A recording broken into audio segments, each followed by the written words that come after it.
Dagsari ng mga deboto sa University of Santo Tomas para sa send-off mass na idinaos matapos dalhin doon ang imahe ni San Pedro Calungsod kagabi.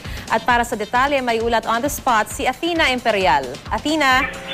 Maris, sa huling pagkakataon sa UST, sinulya pa ng mga deboto ang imahe ni San Pedro Calungsod bago ito ilipat sa Pasig.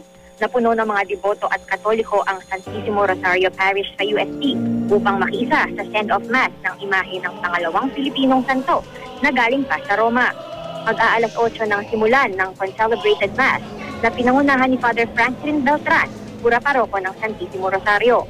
Pagkatapos ng misa, di na pinalampas ng mga nagsimba ang pagkakataong makita ng malapitan, mahawakan, makakuha ng litrato at manalangin sa santo.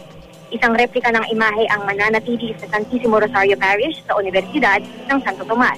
Habang nagsimula na ang motorcade paalis ng UST, ngayon hinihintay na ng Diocese ng Pasig ang imahe ni San Pedro Calungsod. Maris? Maraming salamat, Athena Imperial.